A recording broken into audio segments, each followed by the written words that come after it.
Hello students, कैसे हैं आप सब। आई होप आप सब अच्छे होंगे। आईसीटी वर्चुअल क्लासरूम में आप सबका स्वागत है। मैं विकास, क्लास 6 का मैथ्स कर रहे हैं। This is your chapter number 3 और यहाँ पे हम देखिए इंट्रोडक्शन में कर रहे हैं। सबसे पहले फैक्टर्स एंड मल्टीपल्स के बारे में सीखना है कि क्या होते हैं फैक्टर्स और मल्टीपल्स। फैक्टर्स यानी गुणनखंड, मल्टीपल्स यानी गुणज। इसके बारे में हमने विद एग्जाम्पल कल डिस्कस किया था कि मल्टीपल क्या होते हैं, फैक्टर क्या होते हैं।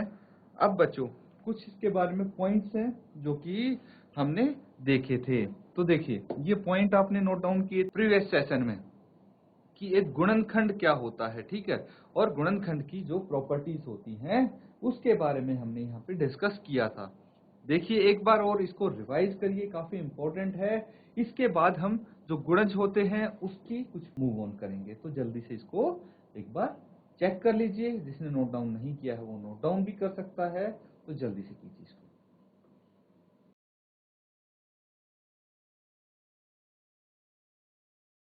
तो बच्चों ये सबने कर लिया नोट डाउन। अब देखिए कुछ पॉइंट्स हम डिस्कस करेंगे अबाउट मल्टीपल्स, ठीक है।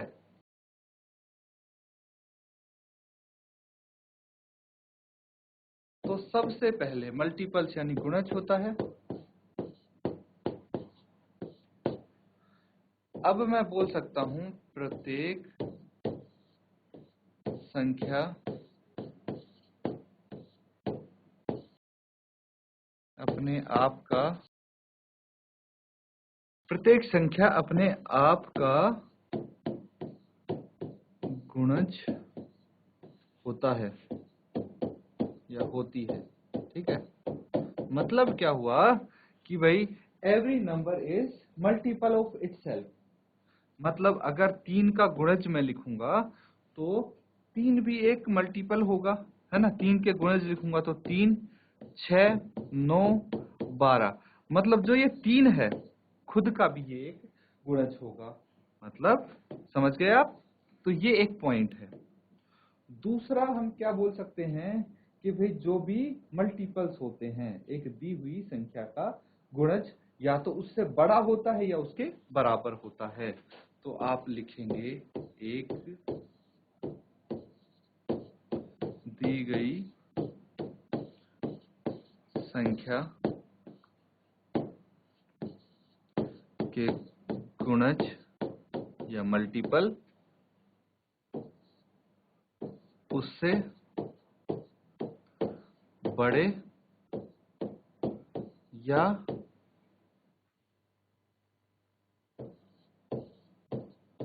उस संख्या के बराबर होते हैं।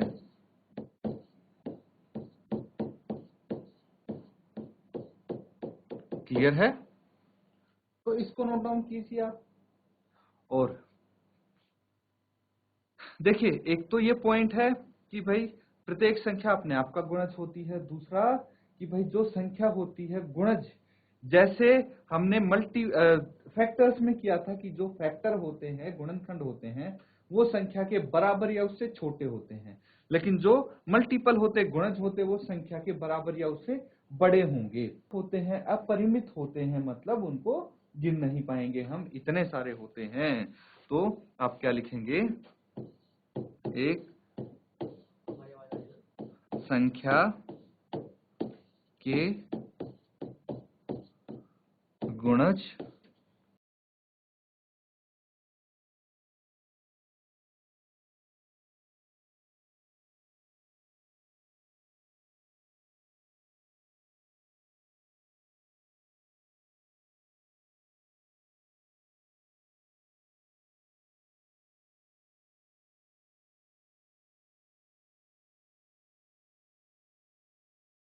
तो बच्चों ये जितने भी पॉइंट्स हैं ये काफी इंपॉर्टेंट होने वाले हैं, आपके काफी काम आने वाले हैं, इसलिए इनको ध्यानपूर्वक आप लिख लीजिए।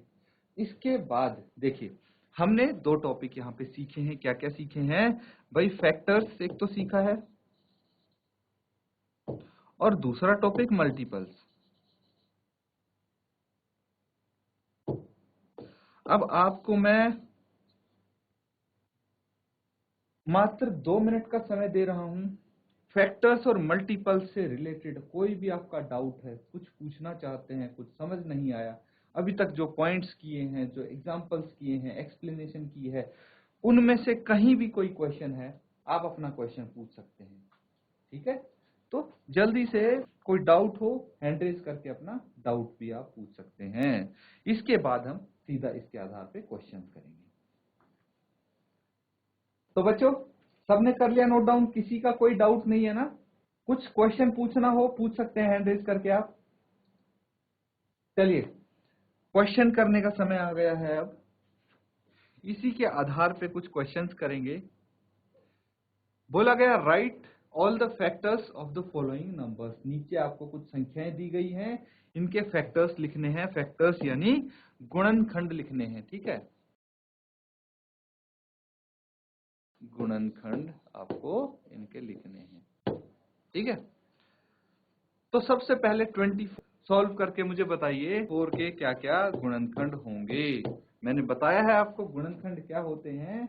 अब जल्दी से चेक करके बताइए 24 के क्या क्या गुणनखंड हो सकते हैं।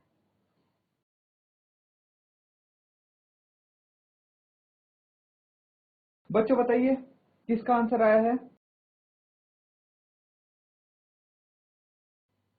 चलिए कोई बात नहीं, यहां पे मैं आपके साथ डिस्कस कर लेता हूं।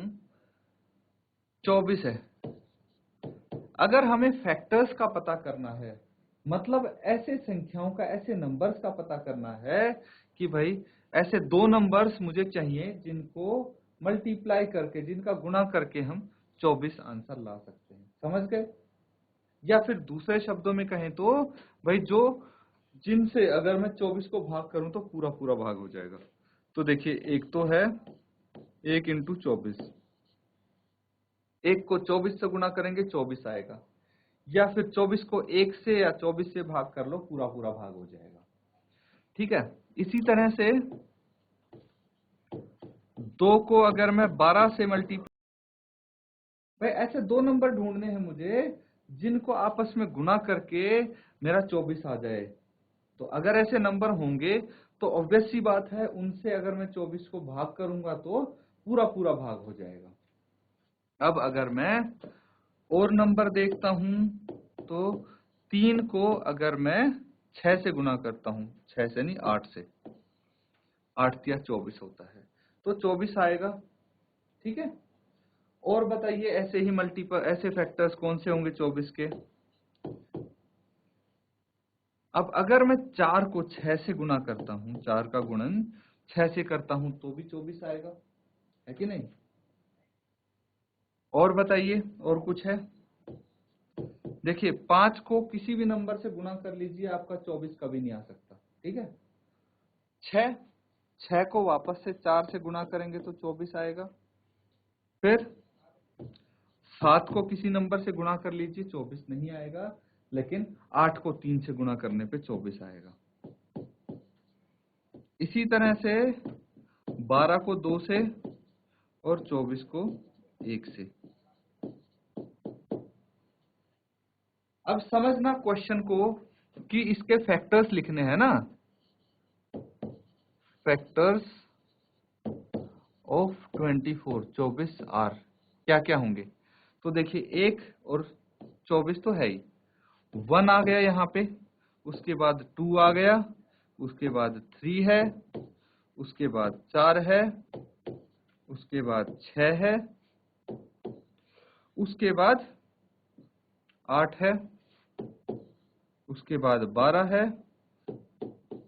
उसके बाद 24 है।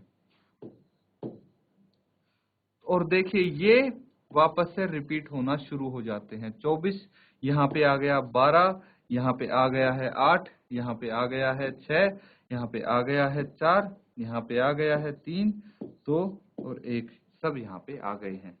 दैट मीन्स इसका मतलब क्या हुआ बच्चों? इसका मतलब ये हुआ कि जो फैक्टर्स हमने यहाँ तक निकाले थे, ठीक है, यहाँ तक निकाले थे, वो इसके बाद देखिए रिपीट होने लग गए। कैसे? भाई एक बात बताइए मुझे कि मैं 1 गुना 24 करूं या फिर 24 गुना 1 करूं। जैसे यहाँ पे है 24 गुना 1, यहाँ पे 1 गुना 24, बात तो एक ही है। ठीक है। इसी तरह से 2 गुना 12 करो या 12 गुना 2 करो, बात एक ही है। इसीलिए हम जहां से रिपीट होने शुरू हो जाते फैक्टर्स, उसके बाद चाहे ना निकालें तो भी कोई दिक्कत नहीं। ये इसके फैक्टर्स हो गए, आपके आंसर यही आना चाहिए था। ये इसके गुणनखंड है, नोट डाउन।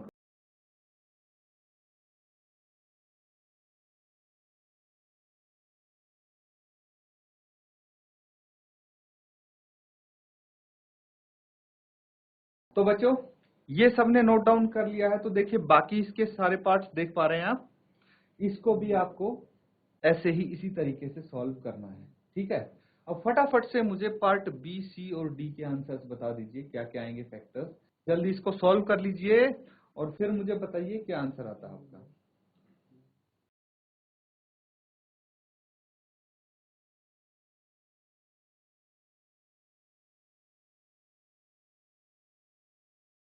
चलिए कोई बात नहीं, ये क्वेश्चन और हम डिस्कस कर लेते हैं यहाँ पे। जो 15 है, 1 इंटू 15 क्या होता है, 15 होता है। 2 को किसी से भी गुना करेंगे 15 नहीं आएगा, लेकिन 3 को मल्टीप्लाई करने पे 5 से 15 आ जाएगा। ऐसे ही 4 को मल्टीप्लाई करेंगे नहीं आएगा, लेकिन 5 को 3 से मल्टीप्लाई करेंगे तो 15 आ जाएगा, ठीक है। अब इस तरह से आप आगे देखते जाएंगे तो अब तो ये रिपीट होना शुरू हो गए। 6 को, 7, 8 को, 9 को, 10 को, इनको किसी को मल्टीप्लाई करोगे तो नहीं आएंगे।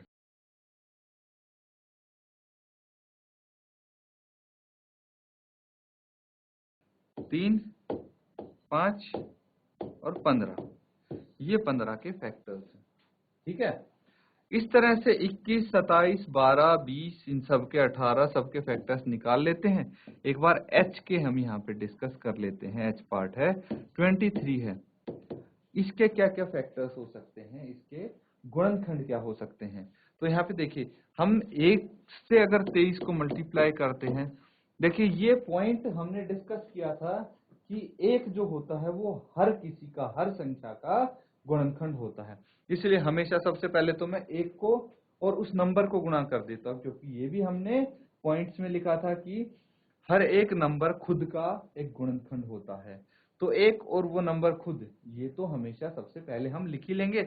उसके बाद कोई दूसरा नंबर ढूंढेंगे जिसको किसी से भी मल्टीप्लाई करके हम 23 ला पाए, लेकिन ऐसा कोई नंबर हमें नहीं मिल रहा है। इसीलिए इसके फैक्टर्स 1 और 23 हो जाएंगे, नोट डाउन कर लीजिए। और बाकी के जो पार्ट्स हैं इसके, वो होमवर्क के लिए आपके नोट डाउन कर सकते हैं।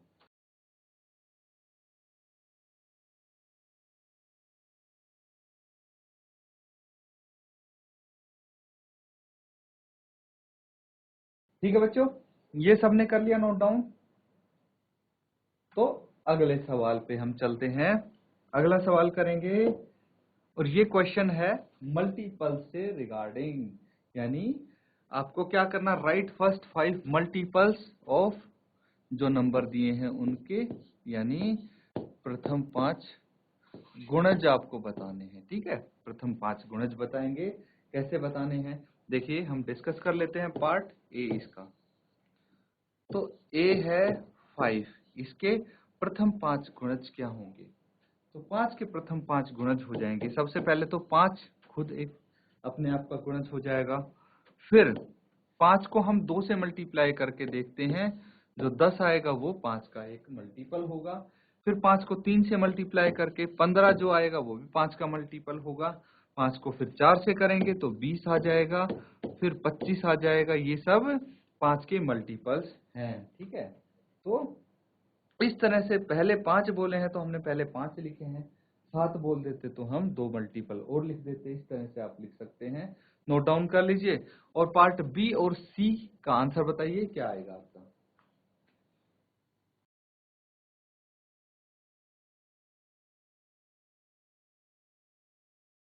ठीक है बच्चों, एक पार्ट और इसका हम कर लेते। पार्ट सी देखिए, 9 है। 9 के फर्स्ट 5 मल्टीपल्स क्या होंगे। 9 1 जा 9, 9 2 जा 18, 9 3 जा 27, 9 4 जा 36, 9 5 जा 45। ये इसके पहले 5 मल्टीपल्स हो गए। और जो पार्ट बी है वो आप होमवर्क के लिए करेंगे, नोट डाउन कर लीजिए। किसी को कोई डाउट हो अपना हैंड रेज करके पूछ सकता है।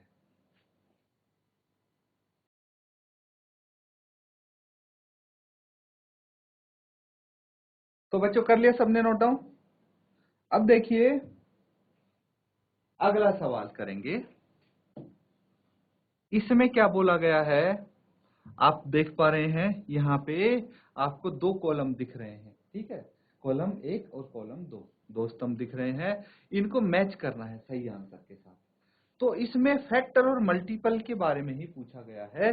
जैसे मतलब मैं आपको बता दूं कि इसमें पार्ट बी देखिए, मल्टीपल ऑफ 7, 7 का गुणज क्या होगा? तो 7 के क्या क्या गुणज होते हैं? 7, फिर 14, 21, 28, 35, 42 एंड सो ऑन, ठीक है, ये सब मल्टीपल्स होते हैं।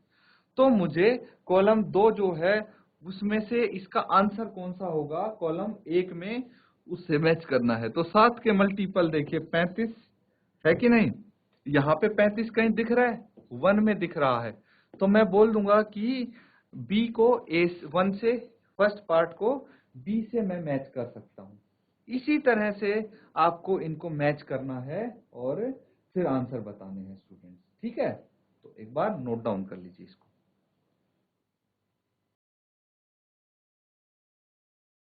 ठीक है बच्चों, तो ये जो आपका क्वेश्चन है वैसा ही है, इसको आप होमवर्क में करके लाएंगे अपना।